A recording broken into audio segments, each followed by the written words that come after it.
Bharat health care के क्षेत्र में लगातार प्रगति कर रहा है। 6 सितंबर को राजधानी दिल्ली में एक नेशनल कॉन्फ्रेंस का आयोजन किया गया। विषय था universal access to health care digital solutions. इस अवसर पर संकला फाउंडेशन द्वारा तैयार की गई एक report leveraging digital solutions for universal health coverage को रिलीज भी किया गया। इस अवसर पर नीति आयोग, केंद्रीय स्वास्थ्य मंत्रालय, राष्ट्रीय मानवाधिकार आयोग के प्रतिनिधि और साथ ही हेल्थ केयर से जुड़े अन्य स्टेक होल्डर्स भी उपस्थित थे।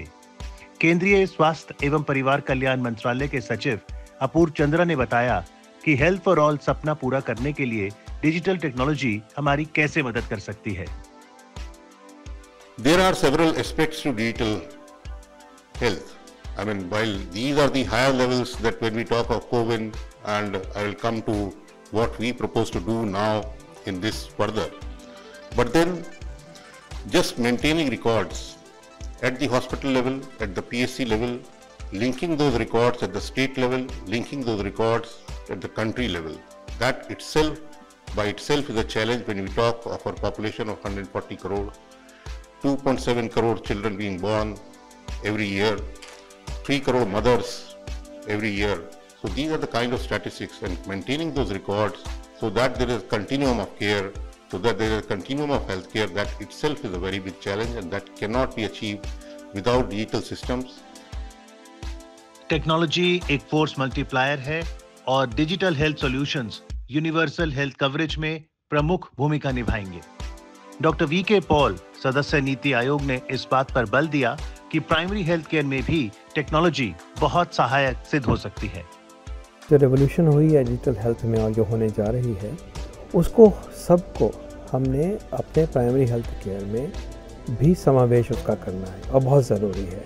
लेकिन मैं कहना चाहूँगा कि प्राइमरी हेल्थ केयर में इसका सबसे ज़्यादा महत्व और सबसे ज़्यादा कंट्रीब्यूशन हो सकता है, क्योंकि प्राइमरी हेल्थ केयर से हमारा तात्पर्य है कि ऐसी हेल्थ की व्यवस्था जो मेरे घर के आसपास है, जहाँ मैं रहता हूँ वहाँ पे है, मैं आसानी से जा सकूँ, मैं बातचीत कर सकूँ, मुझे दवाई मिले, मेरा फॉलोअप हो जाए और मुझे ये भी एडवाइस मिले कि मैं डिज़ीज़ की प्रिवेंशन में अपने आप को कैसे ज़्यादा करता हुआ कैसे स्वस्थ हो सकता हूँ। नेशनल टेलीमेडिसिन सर्विसेज यानी ई संजीवनी, ये डिजिटल हेल्थ सॉल्यूशंस के प्रमुख मॉडल्स हैं।